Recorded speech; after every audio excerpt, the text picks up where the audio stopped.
Encore 2, 3 poètes et je n'aurai plus personne à publier au Citron-Gare. J'ai bientôt fini mon boulot, je vais pouvoir tout remballer. Être en retraite à 50 ans, cool. Oui, je sais, il n'y a pas beaucoup qui peuvent se vanter d'un tel exploit. Mais vous n'avez pas rêvé, moi j'ai réussi là où tous les autres éditeurs ont échoué. Bon sang, tu déconnes, Malta. Je me parle à moi-même et j'entame un dialogue. Bon sang, tu déconnes, Malta. Tu vas pas nous faire croire qu'il n'y a qu'une quinzaine de poètes à éditer aujourd'hui. Toi qui dis qu'on est 68 millions de poètes en France, tu te contredirais pas des fois? Oui, je sais, mais pour moi, un très bon poète, c'est plus qu'une personne qui écrit très bien. C'est une personne dont l'écriture me fait frissonner de plaisir. C'est pas du tout la même chose. C'est carrément physique, tu comprends? En même temps, si c'est mal tourné, ça ne fera rien. Actuellement, il y a 2-3 nouveaux poètes par an qui arrivent à produire cette impression sur moi, pendant quelques instants. Et encore, il peut y en avoir moins. Bon d'accord, on a compris. Ça en élimine déjà pas mal, sauf que reste encore plus de 15 ou 20 poètes sur 68 millions. Oui, c'est vrai, j'ai oublié de préciser qu'un poète que je souhaite éditer est quelqu'un qui n'est pas déjà édité 3 ou 4 fois par an. Comme par hasard, ce sont justement ces personnes qui sont publiées en priorité. L'édition pourtant, comme la potion magique, ça devrait faire d'effet un certain temps. Sinon, c'est que ça sert à rien. Soit, mais on est encore loin du compte. Sauf que j'ai pas tout déclaré. Un poète que je souhaite éditer, c'est quelqu'un qui est capable de continuer à être passionné par la poésie des autres, même quand lui-même n'est pas publié.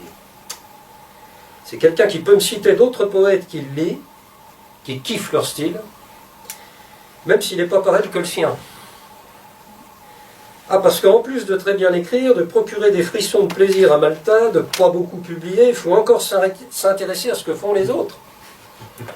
Celle-là, on ne me l'avait jamais encore faite. C'est comme de manger des plats qu'on n'a pas cuisinés, c'est de rouler dans des bagnoles qu'on n'a pas vendues. Oh là là, ça devient trop compliqué là.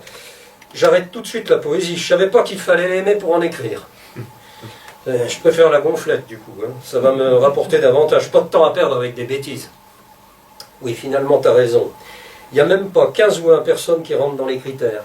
Au Citron-Gare, on est plus sévère que chez Gallimard. Ève. Un jour, les yeux rivés sur mes étrennes, un robot à pile, je songeais à Père. Tôt ou tard, ces feux s'éteindraient donc définitivement. Obtenir réparation auprès du marchand de jouets, aboutirait-il? Ton géniteur non articulé, indisponible en catalogue, référence inconnue, fonctionne sans recharge. De telles nouvelles m'attristeront.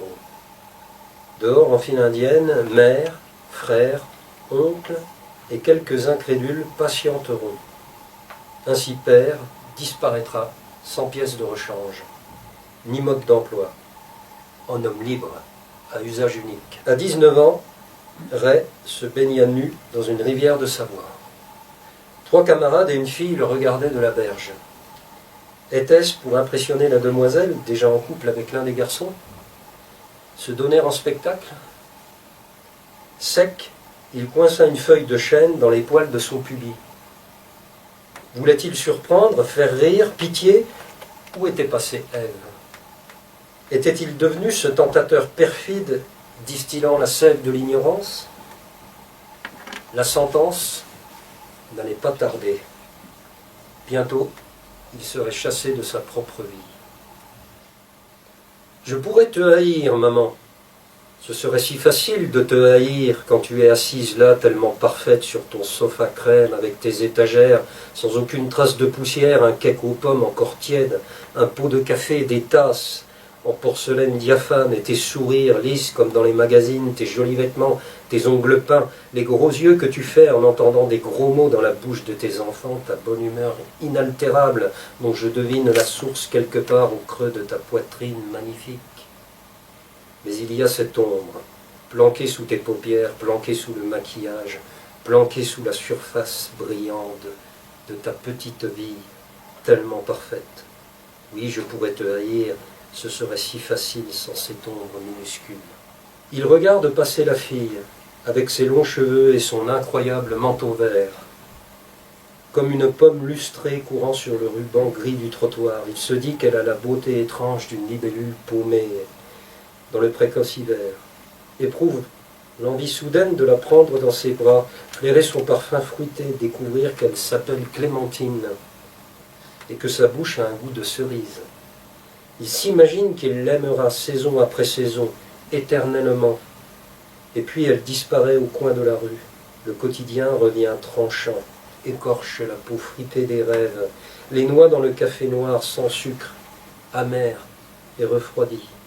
Il regarde sa montre sous le reflet froid du néon et ferme les yeux pour redessiner sous ses paupières l'image de la fille fruitée. Mais le souvenir a sombré quelque part dans le noir de la tasse ou dans le fade du jour.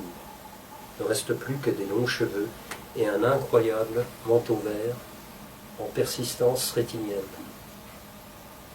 Il y a la musique et vous ne l'écoutez pas. Il y a la musique et vous sifflez sur ses ailes sans l'écouter. Il y a la musique toujours. Les poètes sans vague fleurissent en 2000 et quelques. À l'aise avec leur patron, ils n'ont plus besoin de chapelle pour y étouffer leurs cris. Ils n'ont plus besoin de cordes pour y être pendus. Leur monde tient tranquille, dans un mouchoir où stopper leur glaire, à peine tuberculeuse. Et s'ils réussissent à parler de plus en plus sans faire de bruit, les voilà qui aspirent à ne plus être poètes du tout, à retrouver le flux de l'humus, car il serait vilain de mélanger soudain les marteaux avec les cognets. Les poètes sans vague intériorisent les échecs des autres humains, sortis de la toile de couleur et d'apparence. Plus tard, ils se retrouvent aux confins d'un pays qui leur ressemble, passeurs des noyés de la haute mer, qui ne reconnaissent même plus. Tu as sans doute trouvé le secret à toujours vouloir te situer entre les deux eaux de la tristesse et de la joie. Dans cet espace, il existe une zone à peine plus épaisse qu'une feuille de papier. Si tu essayes de t'enfiler hors de ces apparences, tu auras la chance de voir des choses que tu te ficheras de connaître en dernier. Une contrée globuleuse aux limites imprécises se prépare à t'accueillir. Ne crains pas de t'y retrouver, seul, et qu'importe si c'est un désert de l'amour, puisque les choses n'ont plus de poids, qu'elles s'inversent d'une seconde à l'autre, spectacle de l'irrationnel, calculé selon tes dimensions, une mort pour toi, avant l'autre, qui efface toute la vie. Chez Total, ils offrent des œufs de Pâques aux automobilistes qui viennent faire leur plein. L'élevage a lieu derrière les pompes, et si jamais des relents de pétrole encombrent un peu les poules, qu'elles finissent mal le travail, la vendeuse barbouille tout ça de rouge après ses lèvres. Tout le monde est content, oui, tout le monde est content chez Total. Coucou, c'est moi, j'ai 2 enfants adorables et un labrador. Je viens de créer mon blog parce que j'ai aussi un ordinateur. Ma vie est sans nuage, je n'ai rien d'autre à vous dire, sinon que je rentre des commissions et que tout mon linge a été repassé. Au prochain épisode, je vous montrerai des photos de ma petite famille ou bien je vous apprendrai la recette du clafoutis aux asperges. S'emmerder à Baden-Baden. Comme la serviette pliée dans son verre en cristal, un ennui local, un ennui de cloître. Midi, pourtant je mange à la carte.